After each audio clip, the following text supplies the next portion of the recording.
Praxis DB. Bueno, buenas tardes. Les habla Alan González, subdirector de la Escuela de Filosofía de la Universidad Nacional. Este es un nuevo programa de la serie Praxis TV de la Escuela de Filosofía de la Universidad Nacional.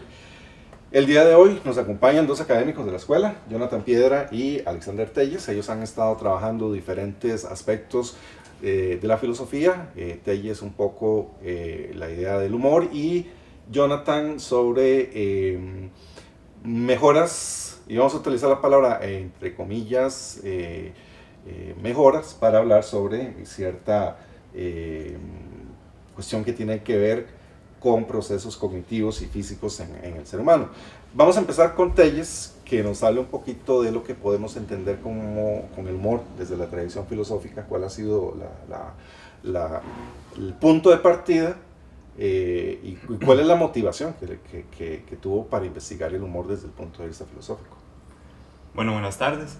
La intención que yo he tenido a lo largo de las investigaciones que he realizado sobre el humor es precisamente rescatar el carácter crítico del humor desde la filosofía, porque históricamente la filosofía no ha sabido cómo manejar el tema del humor, ¿verdad? Algo parecido ha ocurrido con, por ejemplo, con los filósofos cínicos, con los clásicos, que ellos utilizaban la ironía y el sarcasmo como un método filosófico para hacer una crítica social.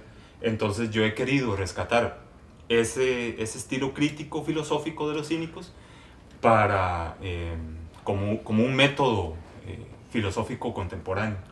Cuando hablas sobre los cínicos, ¿cuál sería la diferencia que podríamos tener con respecto a un escritor de comedias como Aristófanes, por ejemplo, que utilizaba la comedia para satirizar cuestiones políticas en su tiempo, e inclusive en una de sus obras, creo que es, eh, no sé si es las ranas, uno de los actores se vuelve al público y los llama perjuros. Eso sería algo impensable en el teatro, por ejemplo, de comedia, el día de hoy, en el siglo XXI. Pero, ¿qué diferencia habría entre un escritor de comedias clásico, por ejemplo, como Aristófanes, y esa primera posición de los cínicos? Yo creo que más que la diferencia iría entre el modo en que ellos, cómo se despliega el humor. Porque digamos, Aristófanes lo utiliza como, lo puedo decir mal, tal vez como un elemento artístico. En cambio los cínicos es un estilo de vida, es una ética, es un estar en el mundo, ¿verdad? Esa actitud que ellos tienen con respecto al humor. Uh-huh. Pero en el fondo es lo mismo, ¿verdad? Cumple la misma función, es un sentido crítico, social. ¿Ha cambiado el humor desde la época de los griegos a la época de nuestros días? Definitivamente. En el sentido de qué es lo que podría mantenerse como un común de hace 2000 años a hoy en el público, que es finalmente el que trata de disfrutar un poco del humor. Yo creo que la diferencia que hay a lo largo del tiempo con respecto al humor es que el humor se ha tomado como un aspecto meramente de diversión, ¿verdad? Se ha perdido un poco, evidentemente con sus excepciones, pero se ha tomado como un elemento simplemente de diversión, de pasar el tiempo, y se ha perdido ese aspecto crítico, reflexivo, ¿verdad? Que se puede establecer a partir del uso del humor. Y ese cambio, ¿por qué podría ser? Uno se pone a pensar, por ejemplo, en el humor de los 70s, y ahora que hablábamos antes del programa de los Monty Python, eh, con una tradición filosófica, una idea del absurdo que lo llevaban y te hacían una crítica por medio del humor a las instituciones, particularmente podría pensar en la idea de Ryan atacando ciertos aspectos del dogma católico. Y después nos encontramos en el siglo XXI, ya casi en la tercera década, eh, con un humor de las corridas de toros de Zapote. Filosóficamente, ¿qué es lo que ha hecho? ¿O ha disminuido la capacidad para entender el humor o ha disminuido la forma crítica en la que nosotros queremos percibir el humor? Yo creo que eh, puede ir por la banalización de las relaciones sociales, Mm. ¿verdad?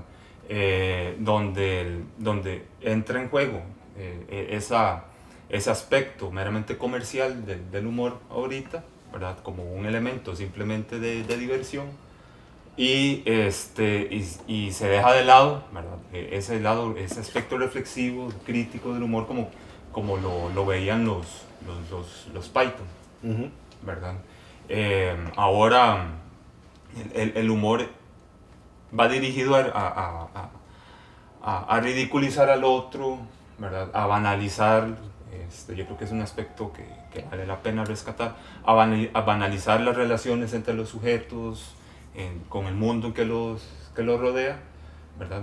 Y entonces es ahí, entre otros muchos aspectos, ¿verdad? Que se ha bajado el tono crítico del humor. Y desde las escuelas de filosofía, qué es lo que se debería hacer para rescatar un humor? O cuál es la propuesta para volver a llevar un humor crítico a la sociedad? O uno pensaría, si esta sociedad actual no está lista o no está preparada para tener un humor crítico, o solo se conforma con una banalidad, como chistes en las transmisiones de las corridas de toros de Zapote. Yo creo que la filosofía debe recuperar esa tradición humorística.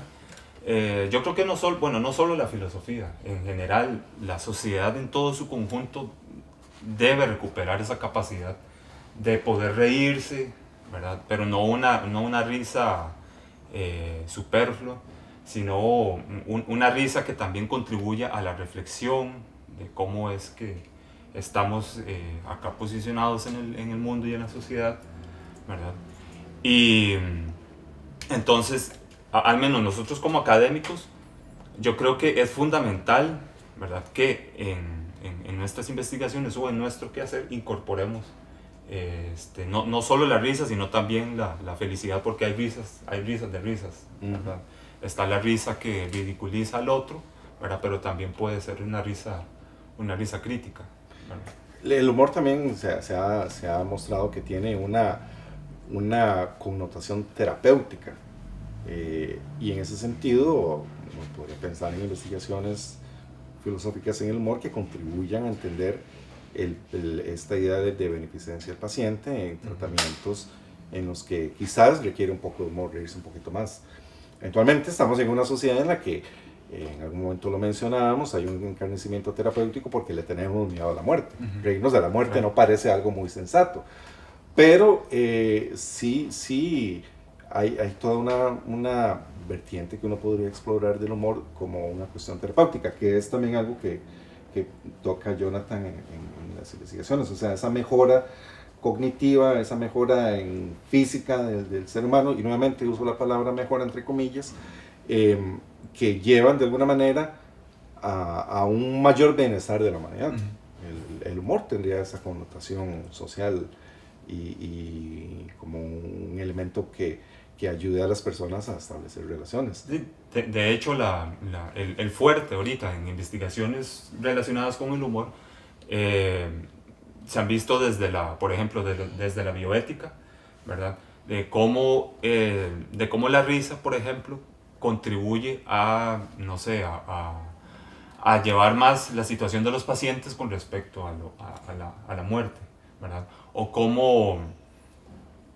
O también como como autocomprensión, ¿verdad?, de la situación en la que está el paciente.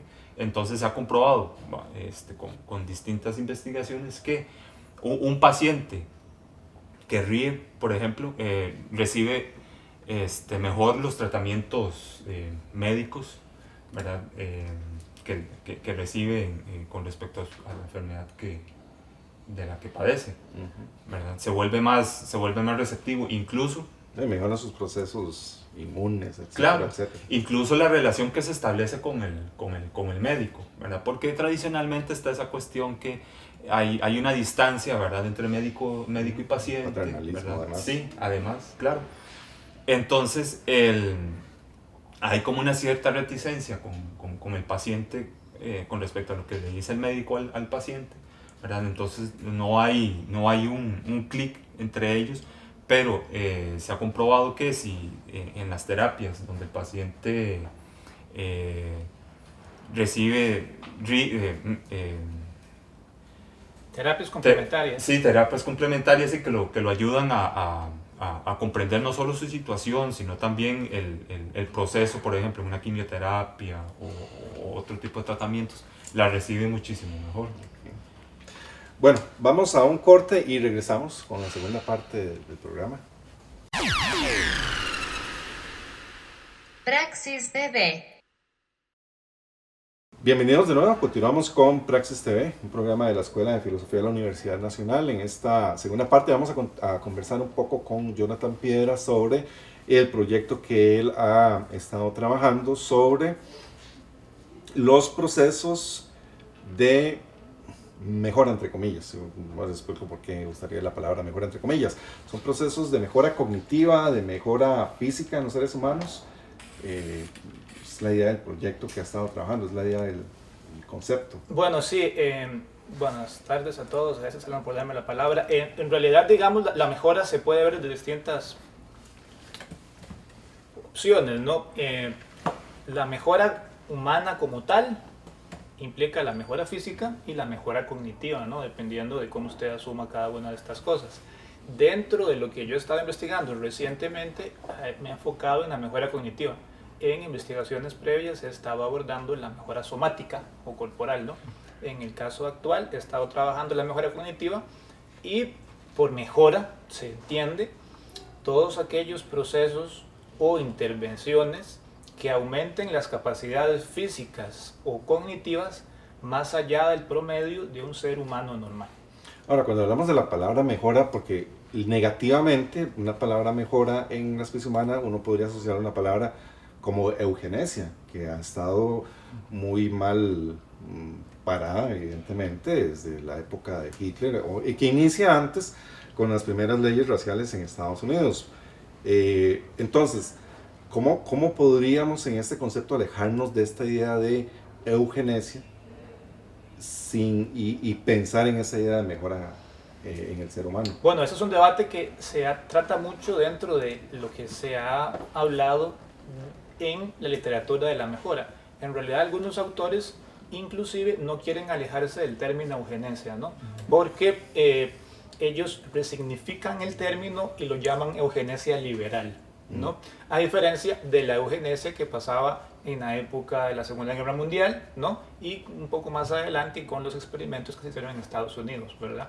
La idea de la mejora es que en principio la eugenesia como tal, en un sentido negativo, peyorativo como se entendía, lo que buscaba era crear como una especie particular de un hombre o mujer X, ¿no? Entonces una mujer o un ser humano que fuera fuerte, rubio, con ciertas características particulares.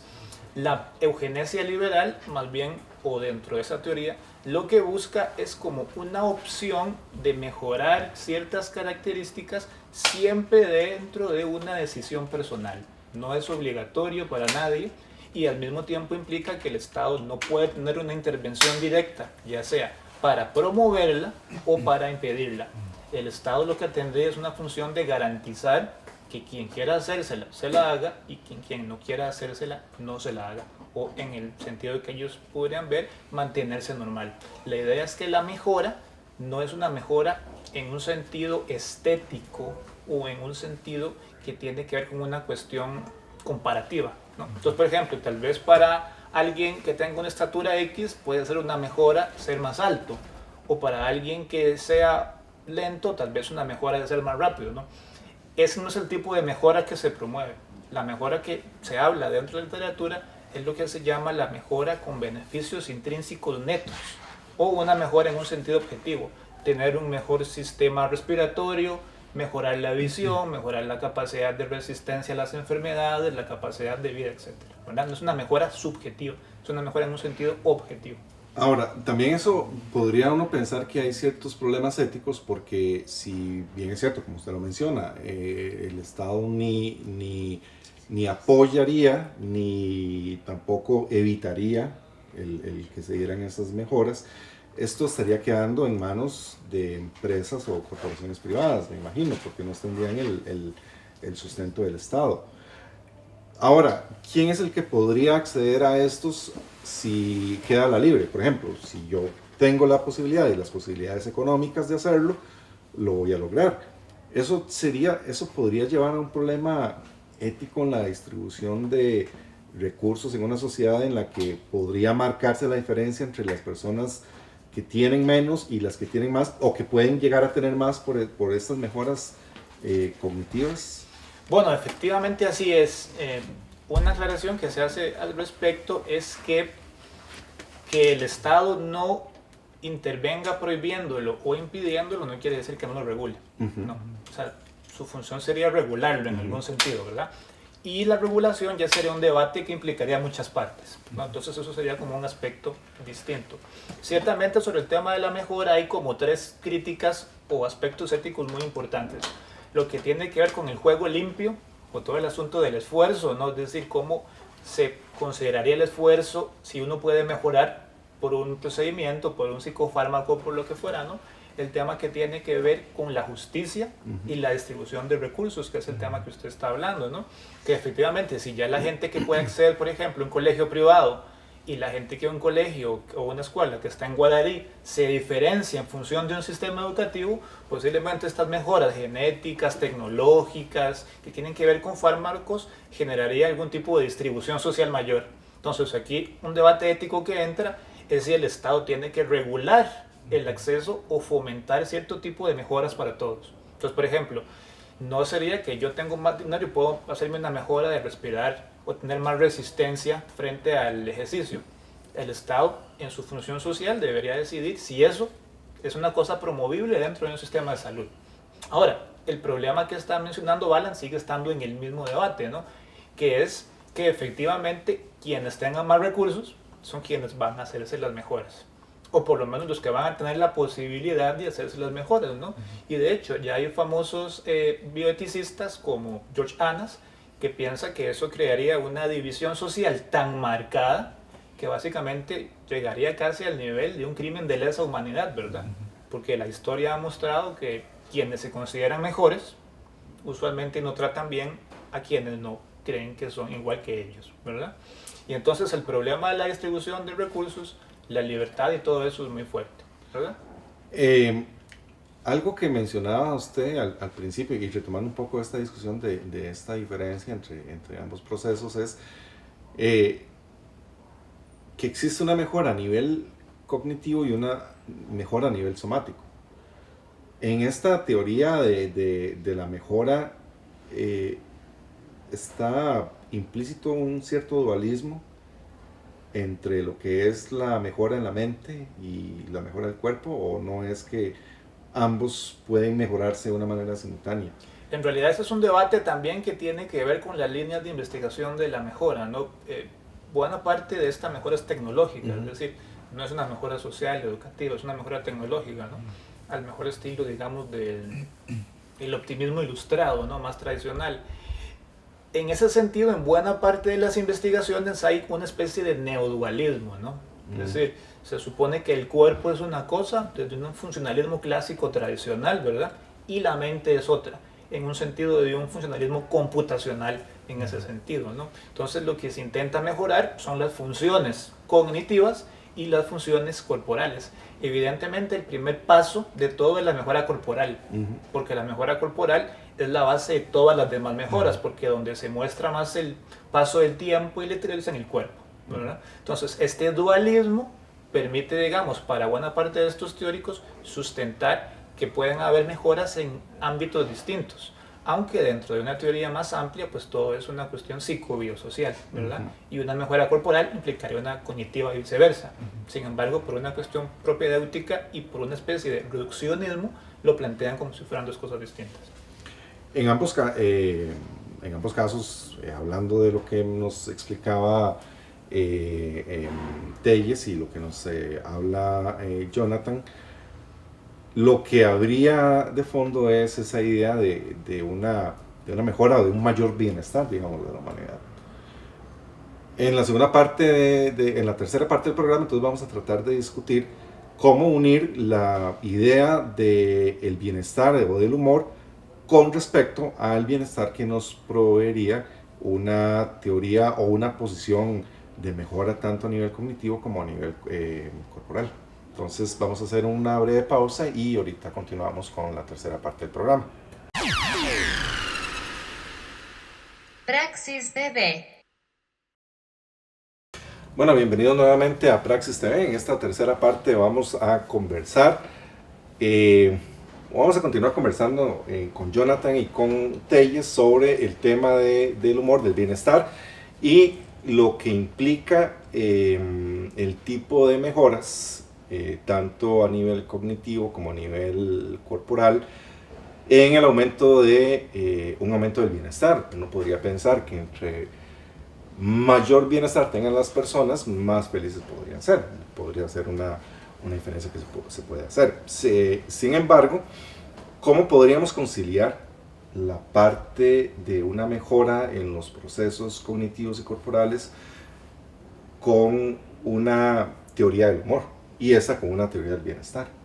¿Cómo podríamos ver los puntos en comunes entre el humor y el bienestar y el uso de las tecnologías para este propósito? Bueno, como usted mencionaba ahora, en la última parte de lo que estaba comentando aquí, compañero, la risa se ha utilizado o se utiliza también como una terapia complementaria, ¿no?, para ciertos padecimientos. De hecho, es una cuestión más o menos utilizada en otros países, sobre todo en cuidados paliativos, ¿no? Uh-huh. En general, lo que se busca es un bienestar, ¿no?, y que el paciente esté más dispuesto, ya sea a los medicamentos o en una situación de cuidados paliativos, ¿no?, a una, digamos, mejora subjetiva en lo que se busca de su bienestar particular, ¿no? La mejora tecnológica como tal, ya sea tanto corporal, somática o la cognitiva, busca el bienestar en un sentido amplio, ¿no? Y este bienestar en un sentido amplio no puede, digamos, desapegarse de un bienestar subjetivo, no puede estar separado de esto. El tema de la felicidad es un tema complicadísimo, ¿no?, que no se sabe qué es la felicidad o qué se busca. Sin embargo, por lo menos tal como yo lo entiendo, en el aspecto de la mejora es una cuestión subjetiva, principalmente en el sentido de individual, ¿verdad?, personal. No es tanto como una mejora social, sino algo personal, y que posteriormente la suma de las partes supondría a futuro, ¿no?, una mejora global. Me parece que en el caso que dice el compañero es como una cuestión más social, sobre todo que es sátira, crítica, ¿verdad? Es como una cuestión más social, y en principio me parece que uno podría quizá diferenciar dos tipos de bienestar: un bienestar personal particular y un bienestar social como un todo, ¿verdad? Que tal vez vaya por ahí más un poco el tema del humor, ¿verdad? Aunque también creo que se puede ver desde un punto de vista individual. Sí, de hecho, una de las características principales del humor es que es la socialización de la risa, porque por cuestiones culturales, digamos que hay un común, ¿verdad?, de factores que influyen de cómo entender algo como humorístico, ¿verdad? Por ejemplo, no es lo mismo la interpretación de un chiste acá en Costa Rica, ¿verdad?, como lo podría interpretar alguien en Oriente, ¿verdad? Ahora, también podría haber una cuestión individual con respecto a la felicidad y al humor, en el sentido que el humor lo que busca es mejorar el estado de ánimo de las personas, ¿verdad?, en tanto aceptación de sí mismo, de su condición, ¿verdad? Y eso también podría contribuir a que esa mejora individual se proyecte a otros sujetos, ¿verdad? Ahí ya sería entonces la socialización de la felicidad, que también, bueno, que sí, evidentemente es complicado definir a nivel social qué se puede entender por felicidad. Ahí, por ejemplo, el Estado en ese sentido no podría intervenir, ¿verdad?, o regular qué factores puede definir como felicidad. Sin embargo, hay una teoría ética que es muy usada, y de hecho Figueres decía que él tenía ese libro como debajo de la almohada, que es el utilitarismo de John Stuart Mill, donde básicamente, y de una manera muy simple, es el máximo, el mayor bienestar para la máxima cantidad de personas. En ese sentido, uno podría ver que el humor debería ser un elemento social en el que la mayor cantidad de personas maximicen, se maximice por el humor un sentido de bienestar. Igual uno podría pensar que las mejoras cognitivas y las mejoras corporales podrían aumentar el bienestar de un grupo determinado y maximizar el beneficio para esa comunidad. Esto siempre generaría, metiéndonos en un tema que habíamos tocado al inicio, esa idea de poblaciones vulnerables y las cuales no pueden tener acceso a las mejoras cognitivas. Porque esa sería otra pregunta, ¿todos tenemos acceso al humor? O, por ejemplo, cuando hablamos de un grupo como Les Luthiers que vienen al Mélico Salazar o al Teatro Nacional, ¿es solo la gente de la capital la que tiene acceso al humor? ¿Qué pasa con la gente de las zonas rurales de Costa Rica? ¿Cómo tienen ellos la posibilidad de tener actividades y cuestiones de un humor de calidad, por decirlo así? Claro, ahí entonces habría que definir qué entendemos por humor, ¿verdad? Porque si hablamos de acceso, por ejemplo, a personas de zonas rurales, les es más accesible ver el humor que se da en las corridas de toros, por ejemplo, las de Zapote, y en comparación al humor que se ofrece en teatros como en el caso de los Les Luthiers, ¿verdad? Que no cualquiera lo puede pagar, ¿verdad? Entonces ahí habría un problema, sí, evidentemente, de acceso a humores, ¿verdad? O sea, uno podría pensar en diferentes grises o diferentes matices de humor que también tiene que tener una raíz en una condición social determinada. Y eso uno podría pensar que excluye a muchas personas o podría excluirlas de una sensación de un mayor bienestar con respecto a un humor de calidad. Y en ese sentido las mejoras estarían también por ese lado. Ese es como el problema ético que uno se enfrenta en ese sentido. Pues sí, en realidad hay muchos problemas en el fondo, digamos. No sé si tal vez uno podría entender el humor como una cuestión universal, ¿no? Sí. Que eso ya sería el primer debate que deberíamos entrar a hablar, pero intentando, digamos, hacer un brinco hipotético muy alto, ¿no? Si uno supone que el humor tiene que ver con lo que se llama en la teoría como el hot cognition, ¿no? Que es la cognición social y todas esas cosas, ¿no? Parecería que las mejoras como tales no tienen ese tipo de capacidad de mejorar la cognición social, sino únicamente lo que se llama la cold cognition, ¿verdad? O la cognición en frío, memoria de trabajo, procesos individuales. Exactamente, ¿verdad? Parecería que eso es lo único que puede, por lo menos lo que demuestran los estudios científicos duros, eso es lo único que quizá mejora un poquito o puede dar una pequeña modificación cualitativa, ¿no? Parecería que el asunto del humor es un aspecto que queda fuera de ese ámbito, al menos que usted entienda, digamos, el humor como una característica cognitiva intrínsecamente humana. O sea, no tendría que pensar que si el humor ha tenido una validez evolutiva, y si existe es porque lo tuvo, fue seleccionado positivamente para mantenerse con otras características de la especie. Sí. Pero sí es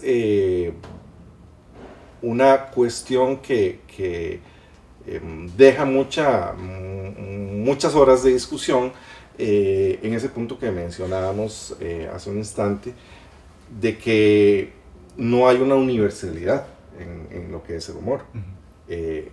Pero se podría pensar que hay una cuestión alimentada también por los medios de comunicación de decir que es el humor, que es el bienestar. Y recordemos que Costa Rica durante muchos años era el cuentito de que somos el país más feliz del mundo. Entonces, en ese sentido, ¿cómo podríamos hacer entender esas diferencias que pueden establecerse entre una cuestión social, que es el humor, y una cuestión más individual, como lo es la cuestión de las mejoras cognitivas? Yo pienso que en el fondo lo que une todo esto es que la gente quiere estar bien y ser feliz, ¿no? Al final de cuentas, ya sea por un medio u otro. Alguna gente lo busca por medios tecnológicos, intervenciones tecnológicas, psicofármacos, etc. Y otros los busca con otros medios que son más accesibles, las corridas de toros, ¿no? Divertirse, distraerse, ¿no? Leer a los cínicos o cualquier cosa por el estilo, ¿no? Comprito. Exacto, ¿no? En general, digamos, me parece que lo que está en la base de todo es que parecería que los seres humanos tenemos como una disconformidad, ¿no? Y tenemos que buscar algo que en el fondo nos permita mejorarla o solucionarla o tratarla de alguna forma, ¿no? La risa sin duda alguna es una forma de tratar problemas, ¿verdad? Y la mejora es otra. Ahora, ¿cuál de las dos puede tener mayor implicación social? Habría que verlo en contextos particulares, ¿verdad? Porque, por ejemplo, los toros tienen una influencia brutal, ¿verdad? En Costa Rica y en general. La mejora parecería que es una cosa que tiene que ver con quienes tienen más acceso a recursos, pero tampoco es tanto, ¿no? Porque tal vez no está pensando en modificaciones enormes, gigantescas, ¿no? En vez de pequeñas cositas, ¿no? Y si ustedes pueden ver, por ejemplo, la cantidad de estas pastillas que venden para mejorar la memoria, ¿no? Para que los estudiantes tengan más concentración, etc. Y no, su venta no es poca, ¿verdad? Sí. Es bastante alta y otra cosa es que funcionen, pero por lo menos la perspectiva subjetiva parece indicar que algo hay ahí. Sí, eso genera un contenido de bienestar y sería suficiente para el momento. Exactamente. Aunque la felicidad sea algo que vaya cambiando constantemente a nivel del tiempo. Bueno, muchísimas gracias por acompañarnos a Jonathan y a Alexander. En nombre de Praxis TV, en nombre de la Escuela de Filosofía de la Universidad Nacional, muchísimas gracias por la atención y por el espacio brindado que acompañan en la biblioteca para la realización de este programa.